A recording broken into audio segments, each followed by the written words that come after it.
Hi guys, welcome back to my channel. I am just kind of hanging out today. It's an off day for me, and just kind of wanted to update everybody on what's going on. It's been almost 2 months since Tyler took his life, and I'm learning to not say commit suicide. I guess the proper thing to say is, took his life, or completed suicide, or death by suicide.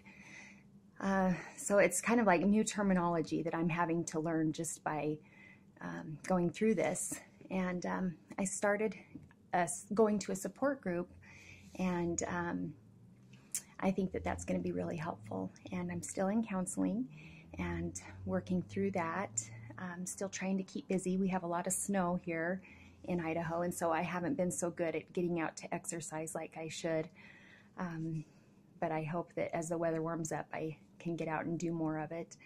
And today was just a little bit sad this morning. I still have my moments where I break down and cry real hard and just uncontrollably, and then there are times where I want to cry but I can't, and then there are times where I just kind of miss him and tear up. So it's just different. It's different every day, but I did have a few tears this morning that I shed, just remembering him. I was looking through his baby books and some of his baby pictures, and kind of missed him. And I remember he used to watch the Teletubbies. It was back in 96, 97. I don't think they even play it anymore, but I saw I watched a few clips of the Teletubbies on YouTube, and just was crying just a little bit, just missing my son.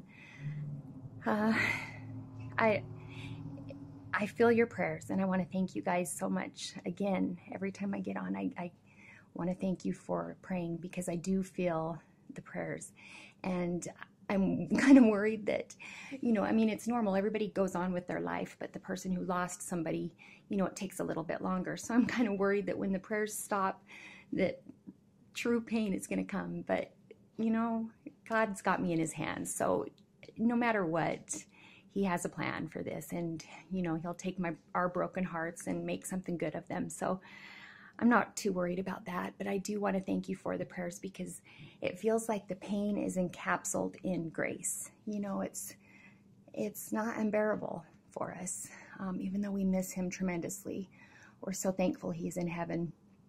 Right now, he was in a lot of pain. We are finding out since his death that he wasn't able to feel his feet. He had type 1 diabetes, and had quit taking his insulin 3 months ago.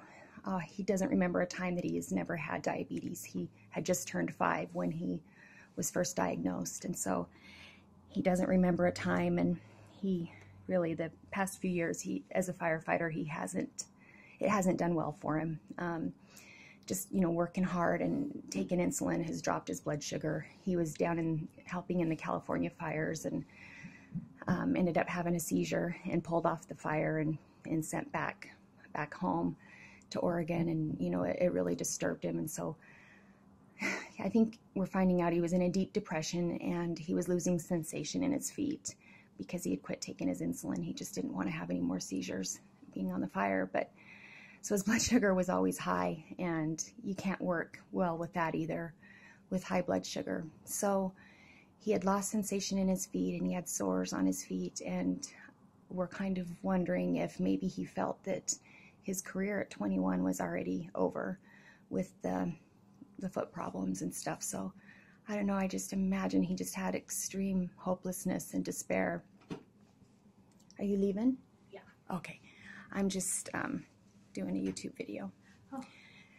Bye. Bye. Thanks, honey. The wig I'm wearing, just, I don't know, now I'm off topic and off subject. Just having Sid walk in, just kind of can't even remember what I was talking about. That's kind of been a problem I've had, is brain fog through this whole thing. Just feeling really foggy brained, even still after 7 weeks. The wig I'm wearing is NB's Veronica, and in my previous videos I was wearing the dark brown one. This is in Golden Nutmeg, and I curled it with a wand that is about 1.5 inch barrel, and I really like it. This wig doesn't seem as stiff as my black one. My dark one was starting to become. I do have the dark one sitting up here on my lampshade, and I fixed it. One of my, you see that the movement is just so much, let's see, better in it now. It's just, it was really stiff before. Let's see if we get a better light. Really stiff when I was talking in my last video. But one of my subscribers in her comments, in a comment, said that I could try using some edge control on the ends. So I bought some of this olive oil edge control, and I put it on the ends of the wig. This wig is half human, is part human hair and part synthetic. So I was able to put heat on it. I wouldn't recommend this for a wig that you can't do heat.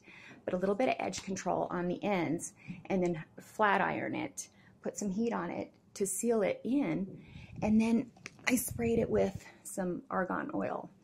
And I did that, and then I washed the wig. So I put the edge control on the ends and flat ironed it, so it sealed it in, and then washed the wig, and it really softened it up. I was surprised at how well that worked. So this one I've been wearing quite a bit and lately, and I think I'm gonna end up eventually having to do the same thing. This one still has a lot of nice movement in it, even despite curling it. So that's my new trick now. I'm gonna be doing this, and I love the tips I get from my subscribers, letting me know what works on their wigs and what doesn't. So keep the tips coming, because they're really helpful, and I like to be able to share them on the videos too as well. I don't know if I have much more to say.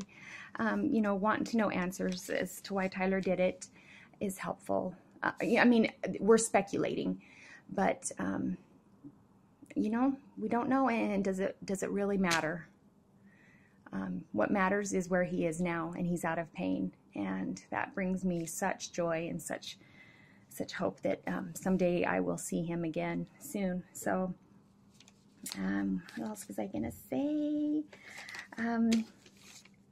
So anybody out there, if you're suicidal, please seek help. I work at a facility, a mental health facility.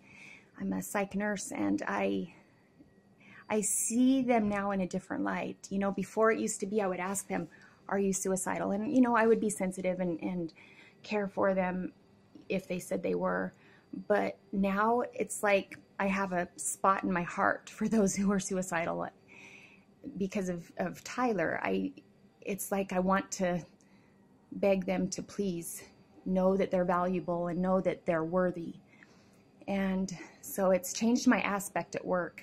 When some of the patients say they're suicidal, it's, you know, I can speak to them a little differently, a little more sympathetically now. And a lot of times it brings both me and the patient to tears. So, you know, I think God's might be using me there at work through this too. So I don't really know what more to say other than just I love you guys, and if anybody out there is suicidal, please get help. Call the suicidal hotline. I'll link it down below in the description box. I think here in Idaho we're trying to get a phone number instead of a big old long 1-800 number or whatever the suicide hotline is. We're trying to like get it to a 3-digit number so that it's just easier for the person in distress to call. So it would be nice if that, you know, comes about, because I think it'll be helpful. I just wanted to let you all know that you all are worthy, you all are important, you all are valuable, you're all forgivable. Like God forgives. God finds you worthy. He sees you important. He sees you valuable. He loves you.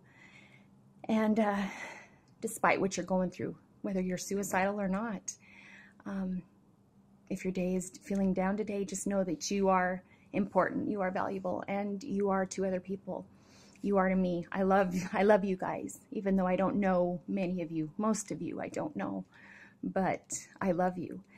And I just want to, you know, let you know that to value your kids. If you're a mom and you've got little kids, just feel so, I know those times can be rough. I remember being a mom of little kids, and it was just like, oh, like one more day of kids and laundry and dishes and everything else. But what I wouldn't do to go back to those times. And I don't have huge regrets, but there are things that I could have and wish I had done differently with the kids. And treasure those days, because you never know when, you know, if they're going to be around when they're adults. You know, a car accident or something else could take them. So just love your kids. Hug them 3 seconds longer than you would, you know, otherwise.